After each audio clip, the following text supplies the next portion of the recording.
व्यापक कोईला खनन जो अनुगुल जिले में हेक्टर हेक्टर प्राकृतिक जंगल सफा होगा जार प्रभाव जलवायु और परिवेश उपर पड़ुछि से प्रति कहार भी निघा नथिबा बेले अनुगुल साकोसिंगा गाँव किछि युवक निज अंचल परिवेश को सुस्थ रखिबापई अंटा भिड़िछन्ति।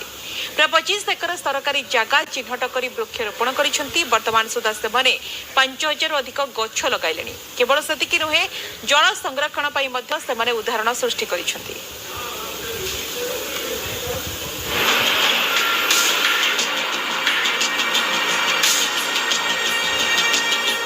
अनुगुल जिलार तालचेर पर एवं छेंडीपदा ब्लॉक कोईला खनिर हब होगा जाऊँगी। यह ब्लॉक रे निकट भविष्य में 40 रु अधिक कोईला खनि खनन कर वर्तमान 3 रु 4 खनि कोईला उत्तोलन करुवा बेले आउ 4 रु 5 खनि खनन पर जंगल सफा कर जाउछि। एक घरोई संस्थार आकलन अनुसार छेंडीपदा ब्लॉक रे खनि जो 38,452 एकर जंगल 926 लक्ष बड़ मध्यम और छोट वृक्ष काटी सफा कर परिस्थिति केते भयानक हेबो सेप्रति कहार चिंता नहीं।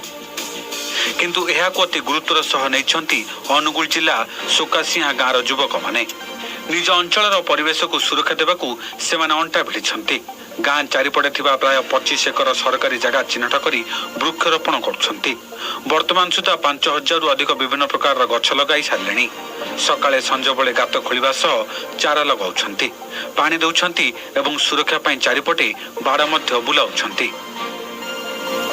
वडी हमें बहुत सारा गछ लगेछु बाहाडा अळा हरिडा आंब पणस बहुत सारा गछ ढेव लगेलुनी। आहुरी हमर ड्रीम अछि बहुत सारा गछ लगेबो जेतिक सारा हमर गवर्नमेंट जगह अछि सब जगह हम गछ लगार प्रयास जारी रखिबो। माइंस याडो जो माडी आसे गछपति कढियार हमें देखलु जगह हमर गवर्नमेंट रो हमें से अनुसार गछ लगालुगे चेष्टा करूछु। गरम बेसी होबनी गछपत्र लागिले ता पवन द्वारा समस्त उपकृत होय ताली समस्त किछि नला गुटे गुटे गछ लगा पय प्रत्येक मासरे गुटे गछ लगा हम अनुरोध करूछि। वर्तमान आपण देख परथबे जो बड़ा वेरे टेंपरेचर बढ़ी बढ़ी चली जे तार एकमात्र सॉल्यूशन होछि गछ लगा।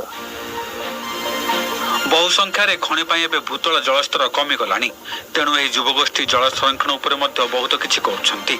गाँ निकट पहाड़ू वर्षा दिने बही आसुवा पानी को रखिबा एक छोट पोखरी खोलिछन्ति। गाँ को पानीय जल जोगाण निर्माण होतिबा टांकी निर्गत होतिबा बळका पानीर सदुपयोग करुछन्ति।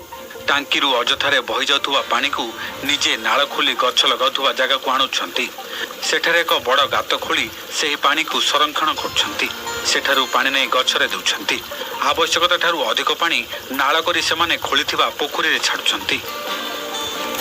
हमरा एटी पानीटा ओभरहेड टांकी पानीटा थिला सेटा ओभरफ्लो फ्लो जते बेले पानीटा हुए सेटा अजथारे नष्ट हो जातला पानीटा ओरा ओभरहेड पानीटा केडा बळका जातला हम गोटे जेसीबी आनिकी लगेलो और नतार गोटे नही करिकी एठी आनलो पानी सेमानको तो मो अनेक अनेक प्रशंसा करिवि खाली प्रशंसा करिवि नै काहे ना वृक्ष ही जीवन वृक्ष माने जीवन से जो टाइप क्रिएट करुँच से भाव में महनीय चिंताधारा जदि आगामी दिन रहिबो निश्चित अन्य गोटे उदाहरण सृष्टि करिवो। परिवर्तित परिवेश को नेबे सारा विश्व चिंतित। विकास नारे व्यापक जंगल काटी मनीष विनाश को वर्ण करुछि। एभली स्थिति रे साकोसिया गाँ युवगोष्ठी उद्यम समस्त निश्चित भाव प्रेरणा। गोटे पटे खनि खादान एवं कलकारखाना हजार हजार हेक्टर जंगल कटा जाउथिबा बेले साकोसिया गाँव युवक संघ खोला पड़िया को सबुजिमा करिया पई भद्र शपथ नहीं। वर्तमान सुधा पाखापाखि 5000 अधिक वृक्षरोपण कर सारे। लक्ष्य रही 25 एकर अधिक सरकारी जमी रे सेमाने विभिन्न जातिर वृक्षरोपण करेंगे एवं सबुज बल सृष्टि करेंगे। यह निश्चित भाव एक प्रशंसनीय काम। अनुगुल भिखारी महांती, न्यूज 18 ओडिया।